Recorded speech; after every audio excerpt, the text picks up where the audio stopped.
Oke, kalau terkena penyakit selalu kita nomor satunya adalah gaya hidup sehat. Gaya hidup sehat adalah dengan melakukan pertama makanan. Asupan makanan yang kita harus mengetahui apa yang kita lemah.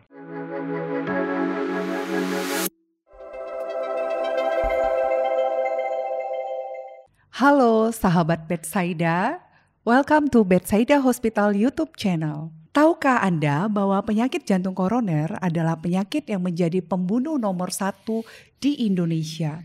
Dan jumlah kejadiannya terus meningkat dari tahun ke tahun. Penyakit jantung koroner ini juga menjadi pembunuh utama di dunia yang dapat menyerang siapapun kita, baik laki-laki maupun perempuan. Pada kesempatan kali ini sudah hadir bersama kita Dr. Yudhistira Panji Santosa, SPPD KKV MKes, yang akan membahas mengenai penyakit jantung koroner lebih lanjut. Hai Dr. Yudhistira. Halo Dr. Selamat Evi. pagi dokter. Selamat pagi. Apa kabar dok? Baik.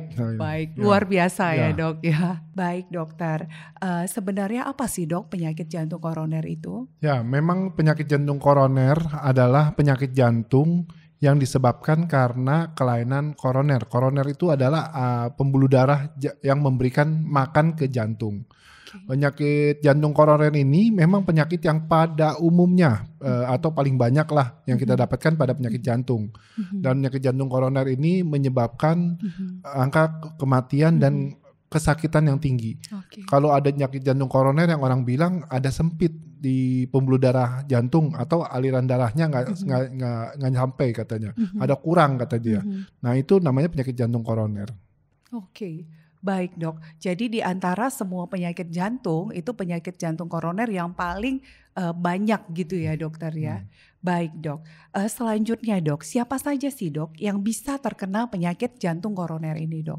Kalau ditanya siapa aja, memang dulu itu penyakit jantung koroner itu katanya penyakit orang kaya.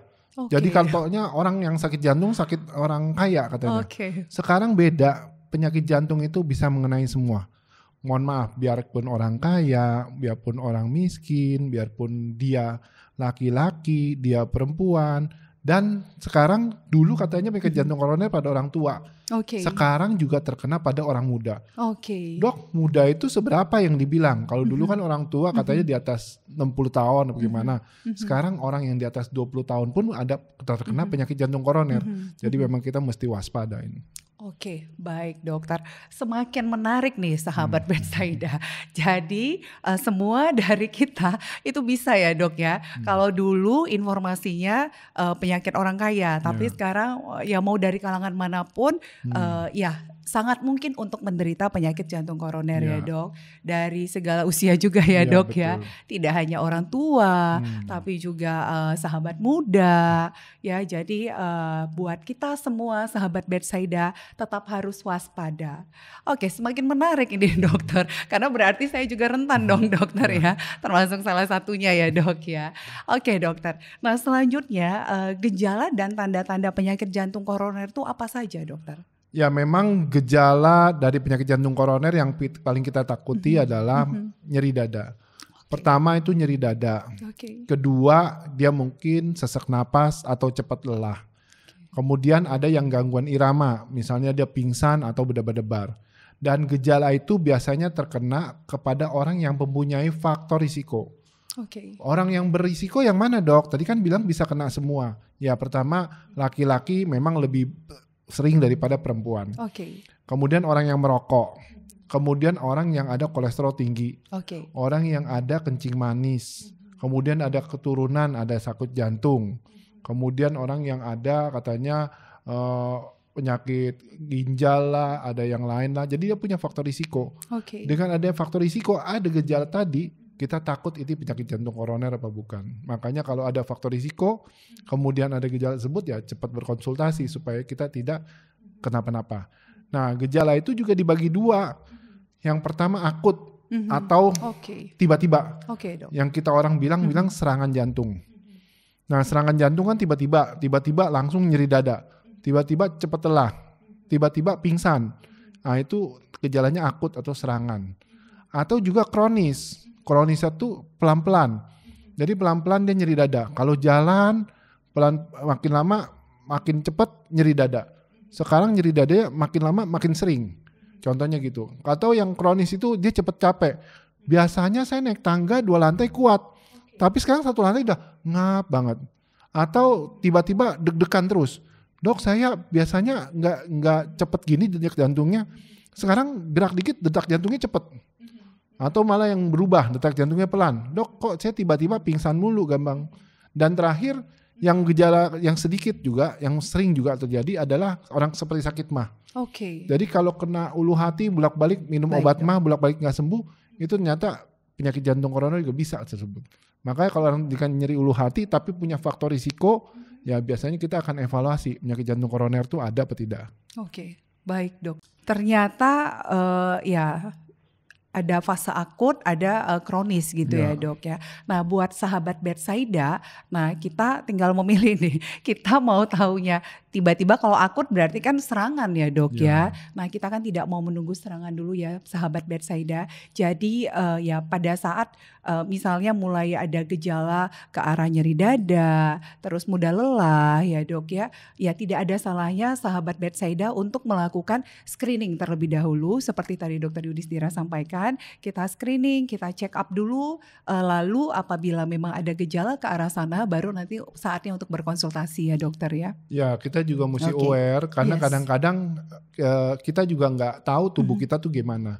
Berasanya sehat-sehat aja, akhirnya kita ngambil olahraga yang ekstrim, mau lari yang lama, sampai berapa kilo, berapa, atau naik sepeda yang cepet-cepet, berapa kilo gimana. Kalau memang dia ada jantung koroner, bisa drop pada saat itu. Jadi kita kalau dengar di luaran, kenapa itu tiba-tiba ada yang pingsan, tiba-tiba ada yang jatuh lagi olahraga, tiba-tiba lagi maraton, tiba-tiba serangan, itu bisa terjadi. Makanya kita sebelum terjadi tersebut, kita jangan sampai, pokoknya jangan sampai terjadi serangan. Kalau bisa kronis dilakukan tata laksana atau pencegahan. Tapi kalau misalnya ada, ya mau nggak mau lebih cepat. Karena namanya serangan, tangani lebih cepat juga komplikasi yang bisa kita hindari.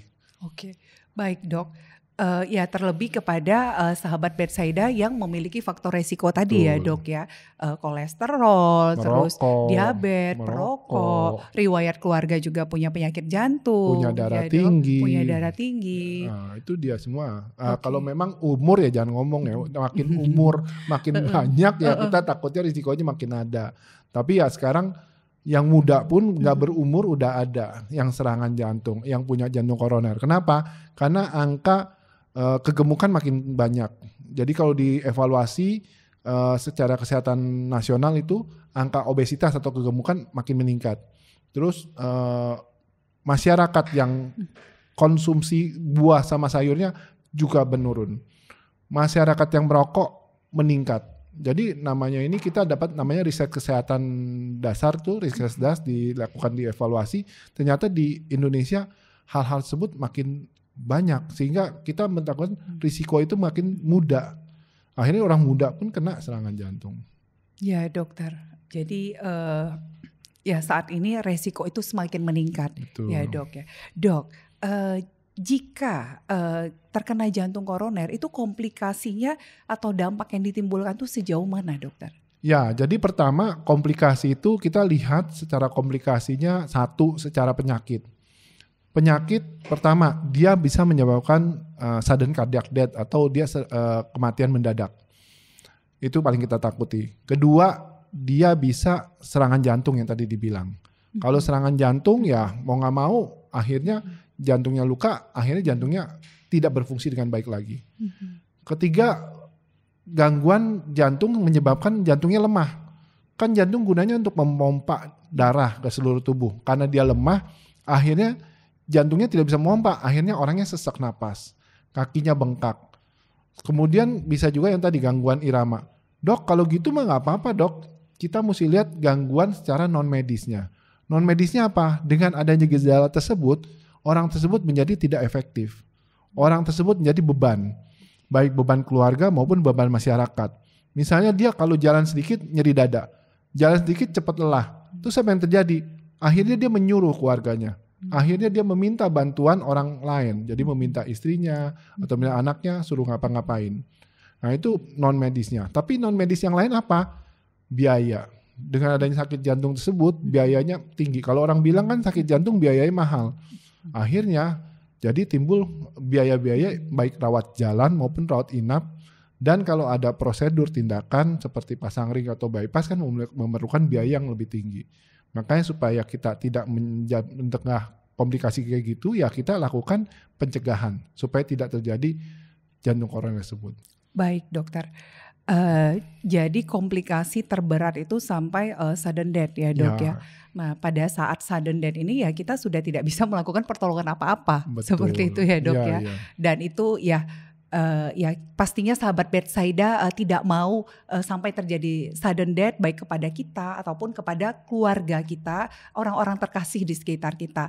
Ya, memang di sini ya saya sampaikan kembali agar sahabat Bethsaida jangan lupa untuk melakukan screening karena penyakit jantung koroner ini dengan komplikasinya sampai sudden death itu ya itu sangat tidak ada satupun yang mengharapkan ya dokter ya. Terlebih lagi tadi dampaknya mulai dari dampak medis, dampak sosial juga ya dok ya. Mulai dari biaya juga ya dok ya. Kos yang tinggi apabila kita tidak lebih awal untuk mengetahui bahwa kita menderita penyakit jantung koroner. Ya, namanya kita bilang namanya keterbatasan. Jadi kalau kita tidak melakukan tata laksana lebih cepat, akhirnya dia jadi ada keterbatasan. Tadinya dia bisa kerja dengan mengangkat beban berat, tadinya dia bisa lembur, kerja yang panjang sampai malam. Ternyata sekarang jadi karena ada penyakit ini, kerja dikit capek.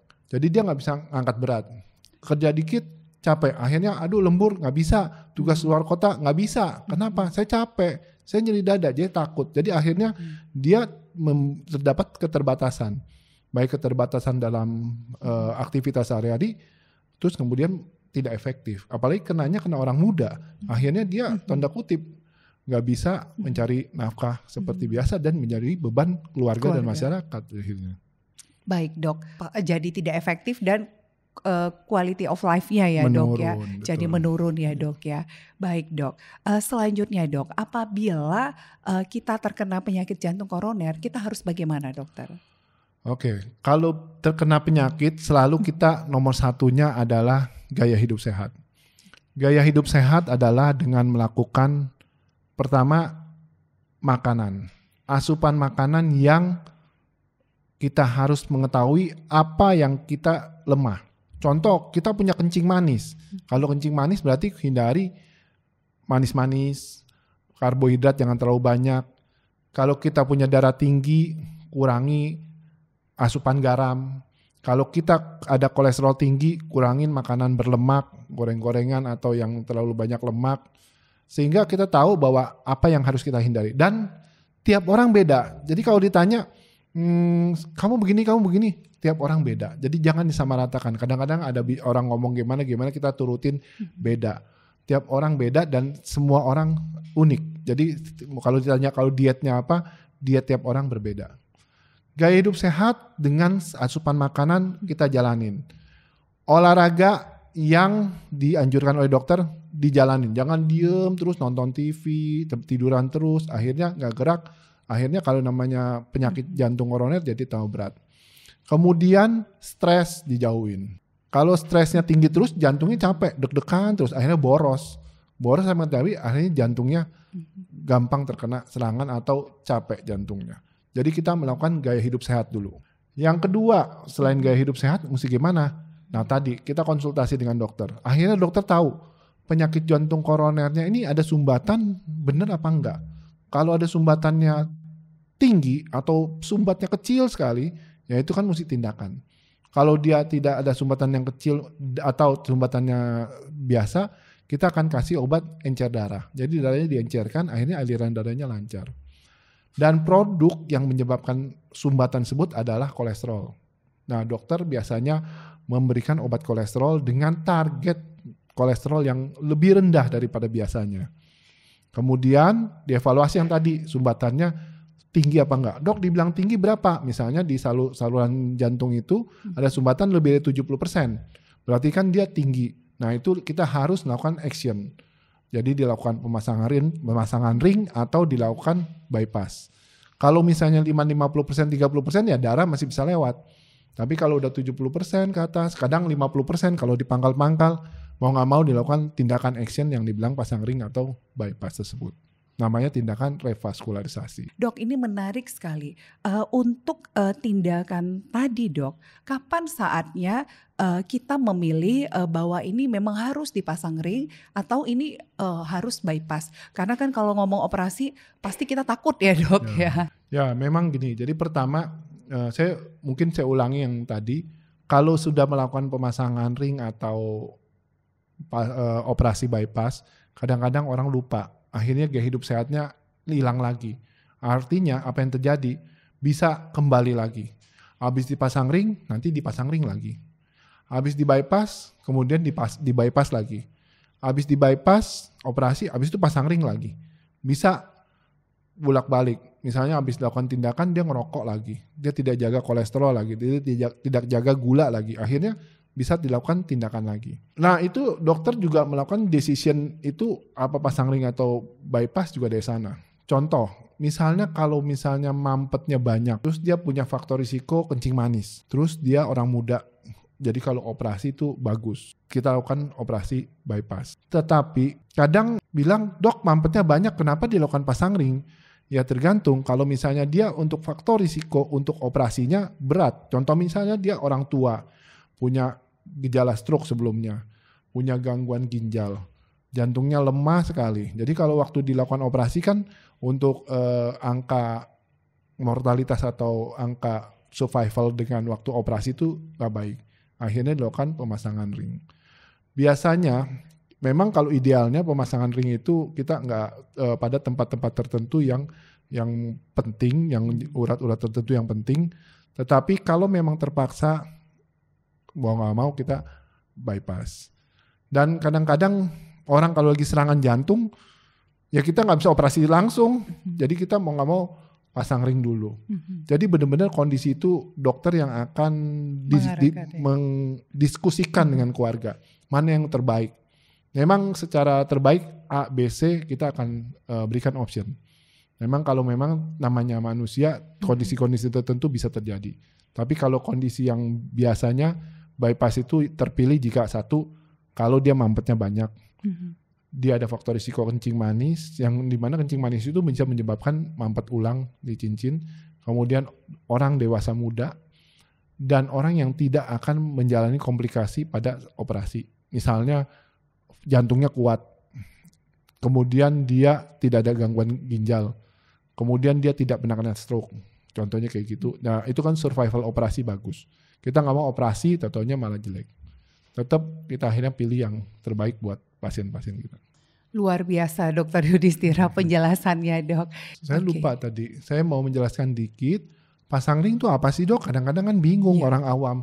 Pasang ring itu jadi kateter jantung katanya. Kateter jantung tuh kita melakukan tindakan namanya disuntik. Kayak pasang infus. Disuntiknya bisa di tangan, bisa di lengan, bisa di paha. Dengan disuntik tersebut, kita masukin selang yang selangnya lebih kecil daripada selang infus. Jadi jangan dipikir selangnya besar gitu. Selangnya lebih kecil daripada selang infus. Jadi kalau kita lihat selang infus itu gede, ini lebih kecil lagi sehingga selang tersebut bisa sampai ke jantung. Habis itu kita semprotkan obat. Kalau memang ada sumbat, kita bisa masukkan balon atau bisa masukkan cincin lewat situ. Pasiennya biasanya sadar dilakukan tindakannya. Kalau operasi bypass, kita biasanya dilakukan operasi di kamar operasi, pasiennya dikasih obat bius, terus kemudian namanya mampet, kita buat jalan baru atau jalan layang lah kita buat. Nah itu dibuat uratnya itu diambil di kaki atau di tangan, kita pasang di jantung. Jadi timbul jalan baru. Jadi tadinya misalnya yang kasih makan jantung cuma 2, jadi dengan bypass itu yang kasih makan jantung bisa 5. Jadi akhirnya yang jantungnya dapat makanan lebih banyak. Jadi bedanya satu operasi, yang satu tindakan minimal invasif yang kita bilang lewat seperti infus doang. Untuk pasang ring ini dok, menakutkan gak sih dokter? Apalagi tapi tadi kalau dokter penjelasan itu pasien juga dalam kondisi sadar ya dok ya. Bisa ngobrol-ngobrol dong sama dokter berarti. Nah kalau saya biasanya kan biusnya lokal di tangan, kayak orang cabut gigi. Jadi bius lokal kayak orang mau cabut gigi kan di bius lokal di giginya. Kalau ini bius lokalnya di tangannya. Terus pasiennya bisa ngobrol, bisa dengerin musik. Kemudian tindakannya juga kalau misalnya dia nggak macem-macem ya dibawa 1 jam. Jadi cepet juga. Jadi kadang-kadang pasien malah request musik, dok minta musik ini, kadang ngobrol juga. Seru banget ya dok. Ya, jadi prinsip dasar setelah selesai, udah selesai ya dok ya, paling kayak gitu. Jadi sebenarnya memang kita membuat suasana di ruang kerja juga biar pasien nyaman. Nggak bikin yang serem-serem sehingga pasien tidak takut. Ya karena dia tiduran pun takut, tapi ya seenggaknya kita karena bisa interaksi dan pasiennya sadar, jadi kita bisa membuat suasana itu lebih nyaman. Oke dokter, seru banget ya dengan dokter Yudhistira melakukan tindakan tapi sambil bisa ngobrol ya dok, bahkan pasien bisa request musik ya dok ya. Kalau dokter jantung yang seperti ini tidak menyeramkan ya sahabat Betsaida. Oke, dokter Yudhis, terima kasih banyak dokter, penjelasannya sangat bermanfaat buat kami sahabat Betsaida. Bagi sahabat Betsaida yang masih ingin bertanya, bisa langsung tulis di kolom komentar atau konsultasikan langsung bersama Dr. Yudhistira di Betsaida Hospital. Ikuti terus informasi seputar kesehatan lainnya. Jangan lupa like, comment, and subscribe channel Betsaida Hospital. Saya Dr. Fania pamit undur diri. Sampai jumpa.